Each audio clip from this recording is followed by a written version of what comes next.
Bonsoir. Je serai très bref, juste un mot de bienvenue en fait. Vraiment bienvenue au Théâtre de l'Œuvre. On est très heureux de vous voir aussi nombreux ce soir. Et donc ce mot de bienvenue est juste deux idées. Pour nous, c'est tout à fait naturel qu'un théâtre accueille ce genre d'échange. Et on remercie Mars Actu pour ça. Parce qu'un théâtre, pour nous, il impacte la société, il impacte le territoire sur lequel il vit. Voilà, donc ça, c'est la première idée. Et deuxième idée, on pense que cet échange, il est d'autant plus constructif que des gens très différents acceptent de justement venir échanger et débattre. Donc on est très heureux aussi des partenaires qu'on a réussi à avoir sur ces échanges et de votre présence pour échanger avec eux. Voilà. Donc merci à tous et très bonne soirée, très bonne réflexion. Merci Yves. Alors, je me présente, je suis Benoît Gilles, je suis le rédacteur en chef de Mars Actu. Alors, on dit rédacteur en chef, mais je suis journaliste à Mars Actu avec mes collègues et associés. Mars Actu, pour ceux qui ne connaissent pas, c'est un journal indépendant, en ligne, propriété principalement de ceux qui font Mars Actu, mais aussi de citoyens qui font la ville. Et on est partenaire donc du Théâtre de l'Œuvre depuis quelques mois déjà. On a commencé par une mise en bouche, qui était une conférence gesticulée de Laurent Rigaud, peut-être que certains d'entre vous étaient déjà là. Et on va poursuivre ce compagnonnage tous les 2 mois environ par des débats qui interrogent la ville, qui interrogent le lieu où on vit, le lieu où on travaille, le lieu où je pense que chacun de vous vit. Et donc on a commencé par un thème qui pour nous faisait sens avec ce théâtre, faisait sens avec Mars Actu, le centre-ville. On sait très bien que ce centre-ville est un sujet de controverse, un sujet de passion. Pour certains, il est en déclin, pour d'autres, il est en mutation. Ils sont les deux, hein, d'ailleurs. Et donc, on s'est dit qu'il était important de confronter le point de vue de gens divers, qu'on va inviter sur ce plateau, et puis le point de vue de citoyens qui sont aussi dans la salle, et d'arriver à avoir un débat serein, constructif, animé, qu'on espère le plus animé possible, entre nous, et aussi avec la maire du secteur, qui a accepté de venir, vice-présidente du département aussi, hein, je pense que les deux casquettes comptent, et qui viendra débattre avec les gens ici, puis débattre avec vous de ce sujet ô combien passionnant, ô combien passionnel, qui est le centre-ville. Alors, juste pour vous résumer, on a été très, on va dire, très journaliste dans la façon de découper les choses. On s'est posé des questions bêtes.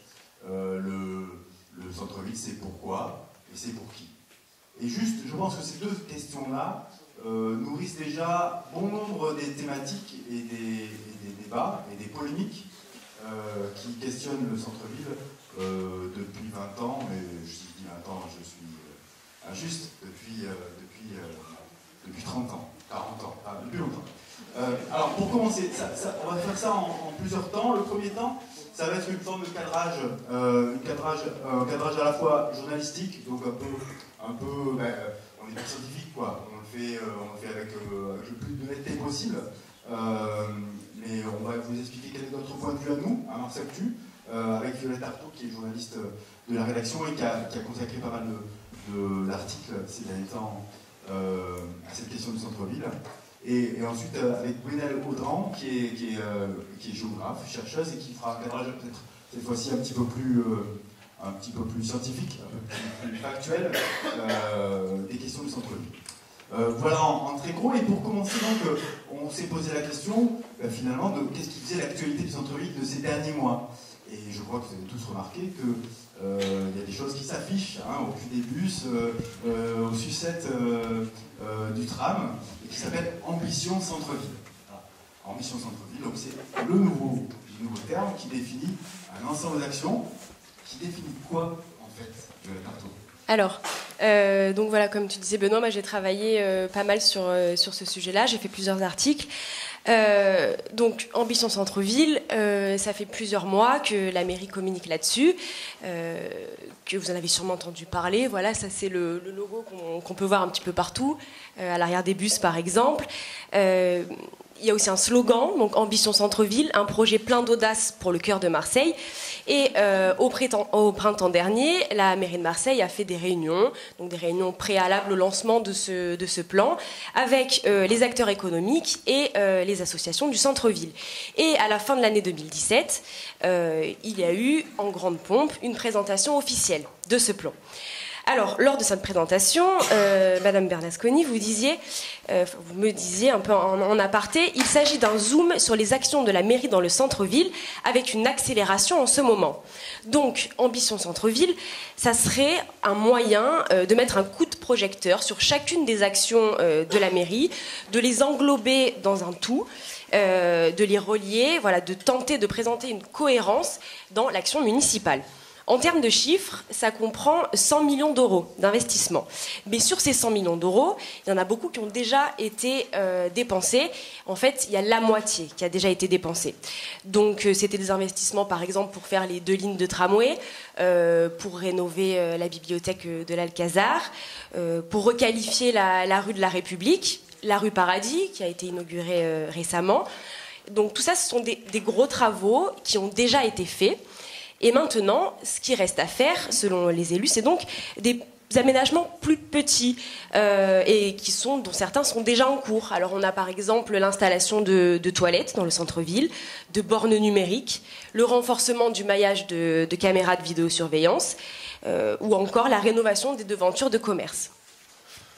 Juste pour préciser, parce que ces sujets-là que vous avez peut-être vu si vous êtes lecteur de Marsactu, c'est des sujets qui font débat, hein, nos abonnés et lecteurs, on peut le voir là, hein, il y a une petite bulle avec écrit 25, c'est-à-dire 25 commentaires. Ça veut dire que tous ces sujets-là, qui touchent au centre-ville et qui touchent à la politique municipale du centre-ville, provoquent à chaque fois beaucoup de débats, beaucoup de commentaires. Donc je t'ai coupé, pardon. Il n'y a pas de mal. Donc dans ce plan un peu global, un peu, je veux dire, fourre-tout, qu'est-ce qu'on peut trouver, quelle est la stratégie qui finalement se dégage, qui est portée, qui est assumée derrière ce plan et derrière ce slogan? Alors, en fait, il y a 3 objectifs qui sont mis en avant. Le premier, c'est de repositionner le centre-ville comme un pôle économique majeur dans la métropole. Le second, c'est de le faire devenir une destination incontournable pour les touristes. Et le troisième, c'est d'améliorer l'attractivité résidentielle. Donc ça, c'est la partie visible du plan Ambition Centre-Ville. Mais il y a une autre partie qui, elle, est moins visible, on va dire, c'est le côté face, hein, qui est un rapport sur lequel se base la mairie pour élaborer ce plan. Donc... Alors oui, c'est juste là aussi... C'est assumé, hein, et la presse en a parlé, c'est un rapport qui a été commandé par la ville elle-même, hein, c'est un rapport qui a été fait par un cabinet parisien qui s'appelle Cible et stratégie. Alors on peut le trouver, on l'a trouvé, et on en a rendu compte sur Marsactu. Et donc qu'est-ce qu'il raconte de la réalité, hein, il pose un diagnostic, qu'est-ce qu'il dit de la réalité du centre-ville aujourd'hui, ce plan? Alors oui, on peut le trouver, on a un peu cherché quand même, il n'est pas vraiment mis en avant. Pas non plus, enfin, c'est pas un document public. Il est public, mais il faut fouiller un peu. Donc, sur ce site, donc, comme Benoît dit, d'un cabinet de conseil qui s'appelle Cible et Stratégie, en fait, il est réparti en 2 parties. La première partie, c'est une partie état des lieux, on va dire, hein, de l'état du centre-ville. Et la deuxième partie, c'est une partie recommandation. Donc nous, on s'est plutôt penché sur la partie état des lieux. Et elle n'est pas vraiment reluisante, elle est même plutôt alarmante. Si l'ambition, c'est que le centre-ville devienne un pôle économique majeur, c'est qu'on part de loin. Il y a donc des cartes qui étaient présentes dans ce rapport et des chiffres. Donc 676 cellules commerciales vides. Voilà, on a ici l'une des cartes. Alors peut-être c'était celle d'avant avec les points noirs, voilà. C'est là où... Alors, on définit, il faut faire attention, j'en discutais avec David Matteo Escobar juste avant, qui va venir dans la deuxième partie du débat. Là, on est dans la partie présentation, j'ai oublié, j'ai parlé un peu vite tout à l'heure. Donc là, on essaie de cadrer, on fait un cadrage donc assez rapide, on va dire mi-scientifique, mi-journalistique. Et ensuite, on va faire venir sur la scène des gens qui vont plus être dans un autre débat, et il y aura un aller-retour avec la salle. Un premier aller-retour on reviendra à un débat, et puis ensuite un deuxième aller-retour. Voilà, pour éviter l'effet tunnel qui peut arriver dans le genre de débat public, où on attend très longtemps, on a beaucoup de questions, et finalement elles n'arrivent jamais. On va tâcher de faire en sorte que ça soit vite. Voilà, j'ai encore coupé, désolé. Donc les petits points noirs, ce sont des magasins fermés, voilà, dans une zone très centrale. Hein. La Canebière, on la voit bien là. Hein. Ouais, donc tous les locaux vacants du centre-ville de Marseille. Au total, c'est 15% de l'offre de cellules commerciales qui est vide, avec 3 pôles principaux où on remarque qu'il y a le plus de vacances. C'est donc le bas de la République. Voilà, parce qu'en fait, le haut de la République n'est pas pris en compte dans le périmètre. On va changer sans doute le pourcentage. Hein. Le deuxième pôle où il y a effectivement beaucoup de locaux vacances, c'est Tapis Vert avec 28% de vacances, et enfin Noailles avec 27% de vacances. Le rapport, il note aussi qu'il y a une fuite des commerçants, qui sont donc des gens qui sont là depuis pas longtemps, depuis quelques 2-3 ans, et qui s'en vont assez régulièrement. En ce qui concerne le tourisme, je vous rappelle que l'objectif c'était faire du centre-ville une destination incontournable. Le rapport, il note, je cite, « Certains quartiers du centre-ville semblent moins profiter de l'attractivité touristique du fait de leur manque de visibilité depuis les principaux parcours touristiques. » Et en pointant Noailles, la rue Saint-Ferréol et la rue Paradis. Donc, il y a aussi donc, le volet logement qui est évoqué dans ce rapport, qui en fait un portrait pas beaucoup plus reluisant, avec des petites gommettes rouges. Bon, il y a aussi des chiffres, mais je vous en épargne. Donc des points rouges pour les taux de croissance de la population et pour la médiane des revenus. Alors, pour pallier ces lacunes, la mairie a mis en place, et depuis peu, des actions. Donc, pour l'attractivité, on peut notamment citer les dimanches de la Canebière. Je crois qu'on avait un article qui a été fait aussi à ce sujet. Pour l'économie, on a, ce sont des exemples, hein, il y a d'autres actions qui sont menées. On a donc pour l'économie l'appréhension des commerces. Et en ce qui concerne l'attractivité résidentielle, cible et stratégie préconisent je cite à nouveau, attirer de nouveaux habitants, repenser la restructuration des logements pour favoriser l'accueil des familles. Pour ça, les préconisations, c'est par exemple mettre du mobilier urbain, des jeux pour enfants dans l'espace public. C'est l'une des recommandations. Il y en a d'autres, évidemment. En revanche, ceux qui ont fait ce rapport semblent un peu avoir oublié un élément qui est important, c'est les gens qui vivent dans le centre-ville, ceux qui y sont en ce moment, actuellement.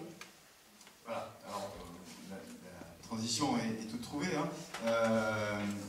Pour se tourner cette fois-ci vers Gwenaëlle Audran, alors vous êtes géographe et vous avez travaillé à une étude qui était un appel à projet du PUCA. Alors il faut expliquer en 2 mots ce que c'est le PUCA. Oui, le PUCA, c'est le plan urbanisme, construction, architecture, qui lance régulièrement des appels à projets, des appels de recherche sur la ville et la transformation. Donc là, l'appel à projet s'intéressait à la ville ordinaire et à la métropolisation. Il a été lancé en 2015 et en collaboration avec une équipe de Paris, une équipe marseillaise, dont je me fais la représentante ce soir, mais c'est un travail d'équipe. Nous avons réfléchi à la ville ordinaire et les citadins précaires, des quartiers en transition et disparition programmée des quartiers tremplins sur lesquels peut-être on va revenir. Oui, on va y revenir, mais d'abord vous êtes géographe, donc la première question, c'est une question qu'on pose à un géographe. C'est quoi un centre-ville? C'est quoi les limites? Ça part d'où? Voilà. Est-ce qu'on peut avoir une idée précise? Parce que là-dessus, ça varie beaucoup. Hein. Il y a des grands centres-villes, des petits centres-villes, des hyper centres-villes, des cœurs de ville. Et tout ça, ça dit des choses aussi de la façon d'agir dans la ville. Oui, alors c'est vrai que pour donc donner une définition assez synthétique de ce que c'est un centre-ville, donc il se caractérise d'abord par une forte densité, une concentration de différentes activités commerciales, culturelles, résidentielles, et par une grande diversité des habitants, des usages, des fonctions, mais aussi par une bonne accessibilité, un lieu de convergence de différents types de transports. Donc c'est vrai qu'en partant de cette définition assez synthétique, on peut se poser plusieurs questions sur les limites du centre-ville. Alors, je crois qu'il y avait une voilà, carte. Voilà. Alors, et donc, il y a plusieurs découpages qui sont possibles. Est-ce qu'on va parler justement d'un hypercentre? Ce serait le premier, le deuxième, le troisième arrondissement, là, qui ressortent en rouge sur la carte, d'un centre élargi, qui s'élargit justement aux arrondissements le 4e, 5e, 6e. Pas le 7e, c'est pour Mme Darasconi. Est-ce que vous...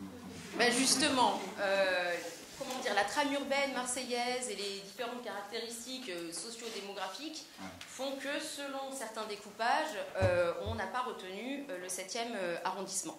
Ça, c'est un découpage qui est possible, mais justement, il y a d'autres types de découpages. Par exemple, l'opération Grand Centre-Ville. Et donc là, c'est les cartes qu'on a projetées avec Violette précédemment. On voyait justement une centralité. Et donc, voilà, pour finir, et pour donc vous donner, nous, notre définition de ce qu'on a retenu comme étant le centre-ville de Marseille, on s'est vraiment rapproché donc de la Canebière, de part et d'autre de la Canebière et autour du Vieux-Port. Donc nous, ce qu'on a qualifié, en tout cas dans notre enquête, le centre-ville sur les quartiers du Panier, de Belzins, du Chapitre, de Thiers et de Noailles. Donc juste voilà pour un petit point très factuel, ces quartiers, ils rassemblent à peu près 35 000 habitants, ce qui représente à peu près 4% de la population de la ville. Oui, encore une fois, c'est un périmètre choisi dans le cadre d'une étude. Ça ne veut pas dire que c'est le vrai centre-ville et ça serait que celui-là, ou qu'on n'a pas avoir un autre regard sur le centre-ville. Non. Si on regarde, je ne sais pas, la question commerciale, on va peut-être plus large. Si on regarde la question des usages, c'est aussi peut-être un regard plus large qu'on aura sur le centre-ville. Voilà. Là, c'est ce que vous avez regardé, vous.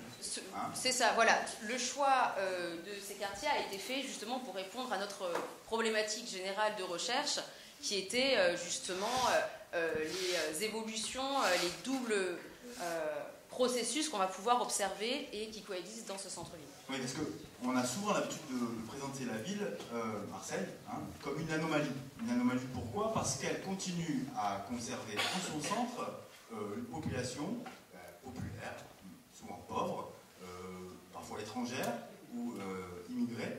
Et ça, c'est une situation qu'on ne retrouve pas forcément dans les autres villes françaises et même a fortiori, si on regarde même en Europe.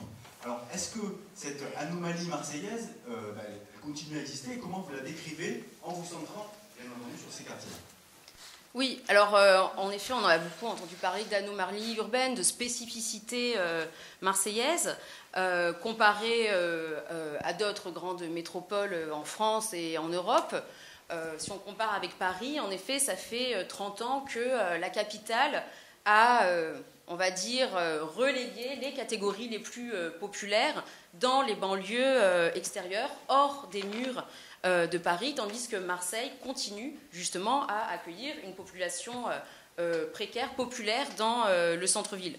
Jusque dans les années 2000, le 1er, le 2e et le 3e arrondissement sont les arrondissements les plus pauvres de la ville. Après, c'est vrai que ce qu'il faut avoir en tête, et ça a été dit aussi en introduction, c'est que le centre-ville de Marseille, c'est quand même un espace qui est largement intégré depuis 30 ans, 40 ans, à des politiques urbaines de rénovation. Mais nous, ce qu'on a pu voir, c'est que ces opérations de renouvellement urbain semblent échouer à modifier substantiellement le peuplement du centre-ville. Comme s'il y avait une forme de résistance ou d'inertie, c'est peut-être même une résistance par l'inertie assez politique. Oui, voilà. Et donc, en effet, une forme d'inertie, surtout pour deux quartiers centraux, que sont Noailles et Belzins. Donc, ils continuent à être vraiment des quartiers très pauvres en centre-ville, avec des caractéristiques de précarité multiples. Par contre, on va voir une évolution un peu de la population ces dernières années en haut de la Canebière, dans les quartiers du Chapitre et de Thiers, où là on voit une augmentation de la population, des personnes qui sont plus diplômées et appartenant à des catégories un peu plus favorisées, des cadres, des professions intellectuelles.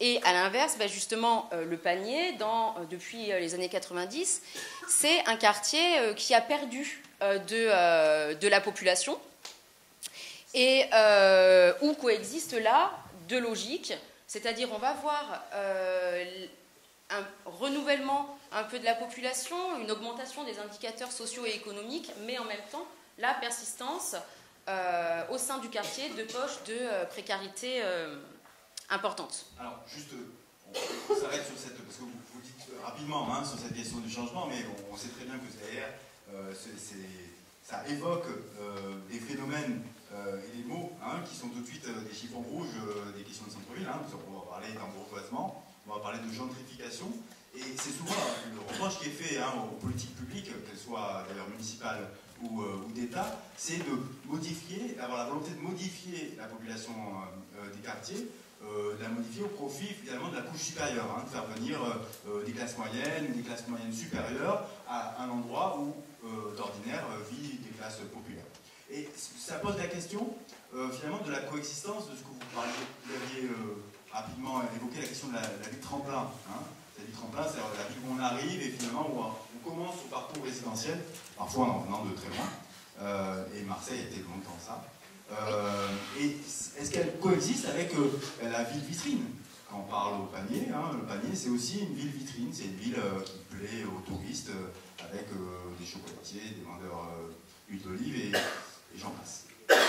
Oui, donc en effet il y a vraiment ces deux dynamiques qui sont à l'œuvre dans le centre-ville. Avec justement la persistance des quartiers de Noailles et Belzins comme des quartiers tremplins, dans le sens où justement par la présence de services publics, de réseaux communautaires, des nombreux commerces exotiques, la présence d'un tissu social, associatif important, la présence aussi d'un parc de logements bon marché, c'est autant... Et précaire, précaire. Bon marché et très dégradé. Et très dégradé.